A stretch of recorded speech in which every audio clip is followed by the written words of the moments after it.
People के पेड़ में सभी देवताओं का वास है, तो पीपल के पेड़ के नीचे खंडित तस्वीर और भगवान के पुराने कपड़े क्यों डाले जाते हैं? क्या यह पाप नहीं है? देखिए, कहीं भी नहीं लिखा है कि पीपल के नीचे कपड़े छोड़ने चाहिए जो पुराने हो गए, या खंडित मूर्ति पीपल के नीचे रख दो। कहीं भी नहीं लिखा स्नान धर्म में। ये कुप्रथा है। ये स्नान धर्म की बात नहीं है, ये कुप्रथा है। कलयुग है, समय समय पे कुप्रथाएं आती रहती हैं और संत आकर के उनको संशोधित करते हैं, उनको कुप्रथाओं पर कुठाराघात करते हैं, छुड़ा देते हैं। आती है, सहज है। ऐसी एक और कुप्रथा है कि तीर्थ में जाओ, जिन कपड़ों में स्नान किया उन कपड़ों को वहीं छोड़ाओ। बताइए, ये कुप्रथा है। इसे तीर्थ जय स्वच्छ नहीं रहते, अस्वच्छ हो जाते हैं, जल दूषित हो जाता है। तो ऐसा नहीं करना चाहिए, कुप्रथा है, ये अपराध है। कहीं भी तीर्थ में जाओ, स्नान करके वहाँ वस्त्र छोड़ के नहीं आने चाहिए। हाँ, शास्त्रों का इतना विधान तो है कि जब तीर्थ में स्नान करें तो मूसल स्नान करें। मूसल का मतलब जैसे मूसल से दान कूटते, नीचे ऊपर नीचे ऊपर, ऐसे स्नान करें। मतलब हाथ पाँव को मसले मत, मर्दन न करें, बस डुबकी लगाओ और ऊपर आ जाओ। अब 2 4 8 10 जो लगानी लगाओ। ना साबुन लगानी, ना कुल्ला करना। कुल्ला के स्थान पर आचमन करना, 3 आचमन कर लो उसके बाद। और यहाँ तक कि नियम है तीर्थ में स्नान करने का, पहले घर स्नान करके शुद्ध होकर जाओ। तीर्थ स्नान करने के लिए घर में स्नान करके शुद्ध होकर के तब तीर्थ में स्नान करो, स्वच्छ होकर। जैसे ठाकुर जी की सेवा स्नान करने के बाद, तो वहाँ गंगा स्नान भी वो कोई शरीर की मैल उतारने के लिए नहीं है, वो हम अंतरात्मा का शुद्धिकरण का एक उपाय है।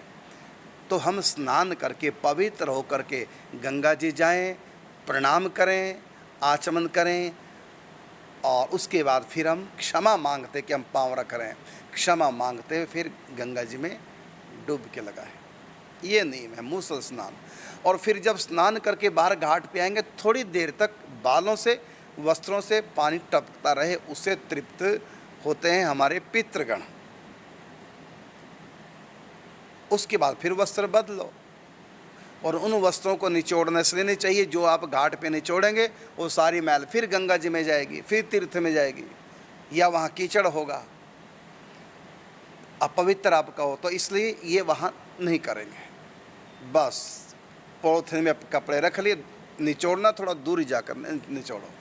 आपका कपड़ा निचोड़ा हुआ उसके अंदर तीर्थ में नहीं जाना चाहिए, नहीं तो दोष लगेगा।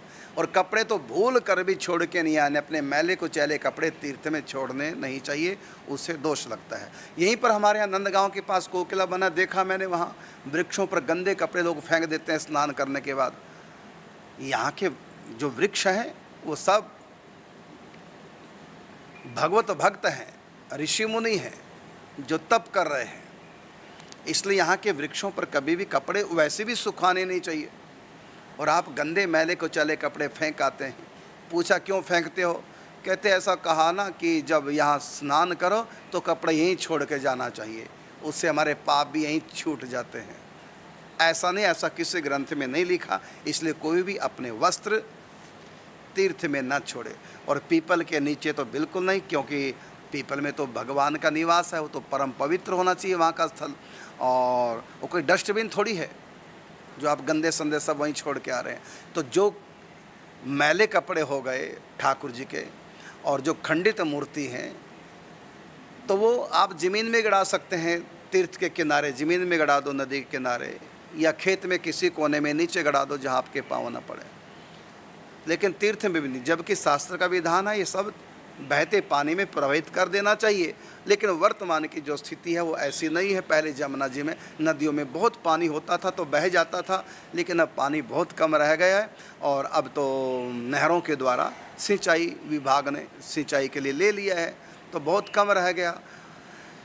तो उसको हम मैला न करें, ऐसा न करें। तो क्या करें? तो ज़मीन खोद के थोड़ी उसमें सब कुछ